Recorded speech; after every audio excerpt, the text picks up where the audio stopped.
It is something that our Prophet, peace be upon him, did at least 70 times a day. And for us as Muslims, it is a reason for Allah's mercy and forgiveness. I'm talking about Istighfar. And because of its importance in our lives, we should learn more about how it is done properly. And in this lesson, we'll learn what Istighfar means, and what are its common mistakes, how to pronounce it properly, and how is Istighfar any different from Taubah. So let's get started. First of all, the word Istighfar is the name of the action, and the verb that we use to perform the action is Astaghfirullah. And this first word here is the verb, which can be divided into two parts. The first part is the prefix, asta, and the second part is the verb root, which is ghafar. As we have learned previously in this lesson, that the prefix hamza, sin, and ta, when it is attached to the beginning of the verb, it turns the verb from its meaning to asking for the meaning of the verb.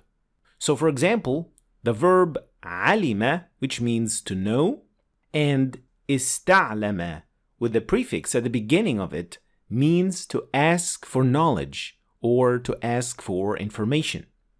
Similarly, the verb fahima, which means to understand, and istafhama means to ask for understanding.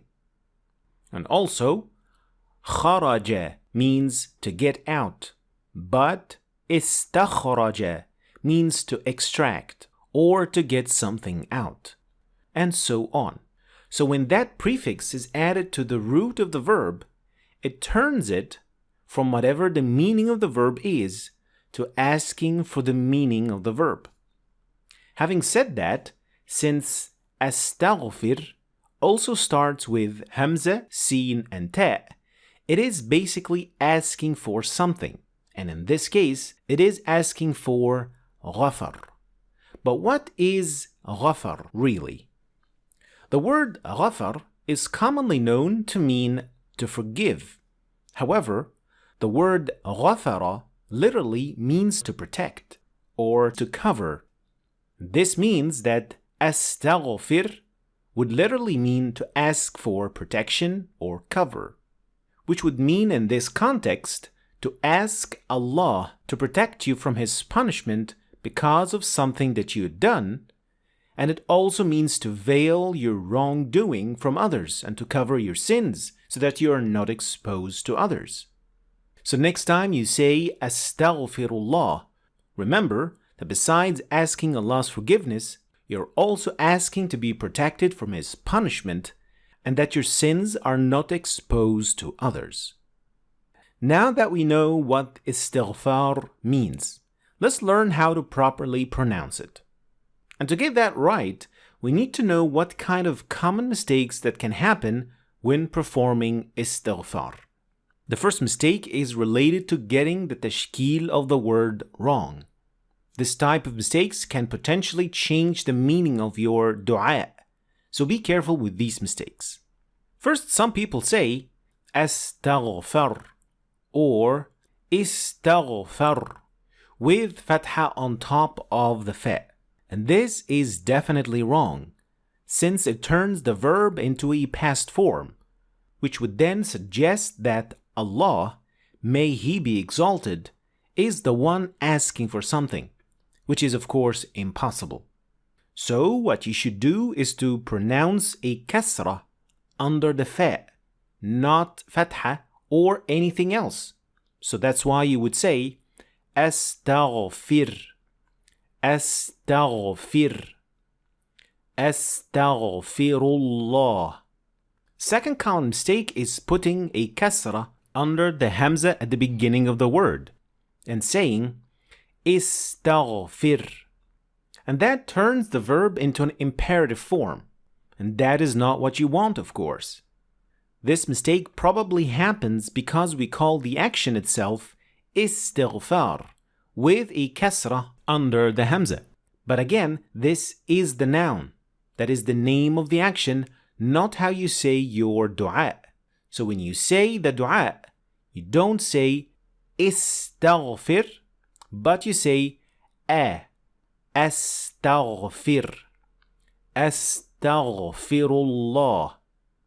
Another common mistake, but this one is related to the pronunciation of the word, which is mispronouncing the seen in the first word and saying astaghfir, using z, while it should be a clear seen. Astaghfir, astaghfir. And last is mispronouncing the ghain in the first word and replacing it with kha and saying astaghfirullah, which of course should be astaghfir, using the proper ghain. And if you want to learn more about the difference between kha and ghain and the technique used to pronounce them properly, you can check out this video in which I talk about this topic with much more details. So one last time, just to be sure, the word astaghfir starts with a hamza that has a fatha on top of it. And if you want to learn more about the difference between hamzat al-wasl and hamzat al-qata, you can check out this video. It is quite important. And the seen has sukoon, so we say as. The ta afterwards has fatha on top as well, so we say asta.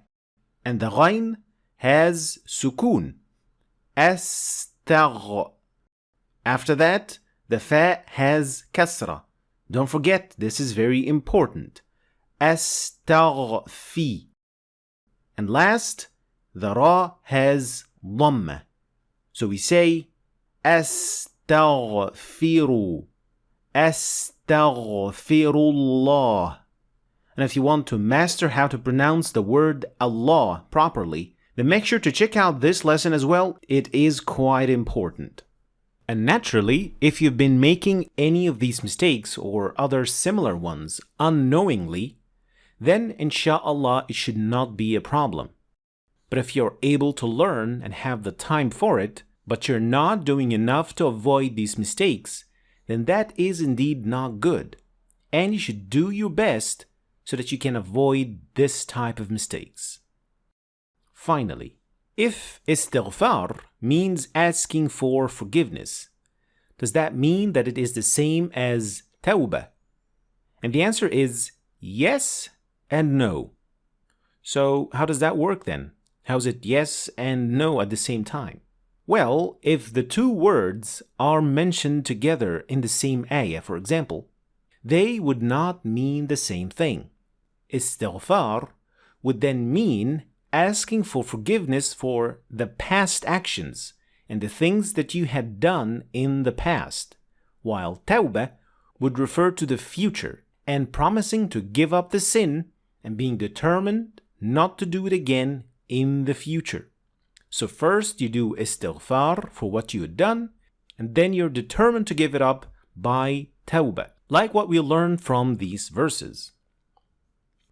وَأَنِ اسْتَغْفِرُوا رَبَّكُمْ ثُمَّ تُوبُوا إِلَيْهِ. And in this example, وَيَا قَوْمِ اسْتَغْفِرُوا رَبَّكُمْ ثُمَّ تُوبُوا إِلَيْهِ.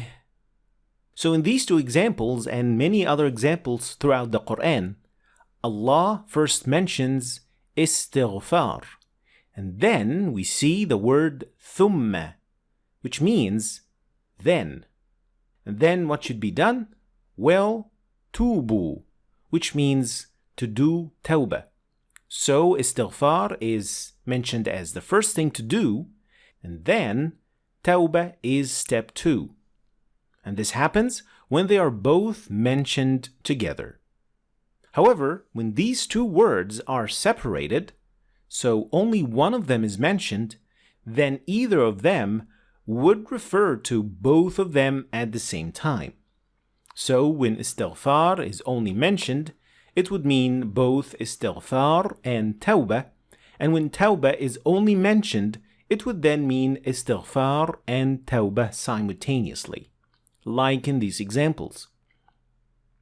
وَمَا كَانَ اللَّهُ مُعَذِّبَهُمْ وَهُمْ يَسْتَغْفِرُونَ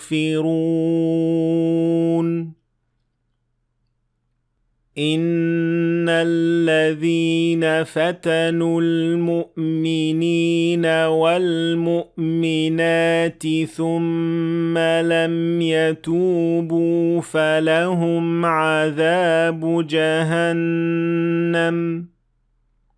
So when you see Istighfar used in tandem with Taubah, then Istighfar would be related to past action, and Taubah would then be related to what is still to come.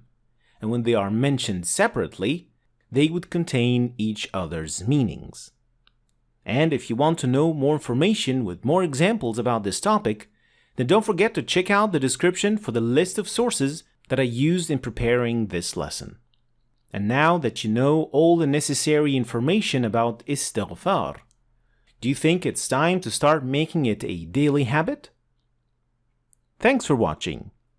I hope you have learned something new today. If you did, please like and share the video for other people to learn from it. And don't forget to subscribe to our channel if you want to see more videos like this. Thanks for watching, and I'll see you next time.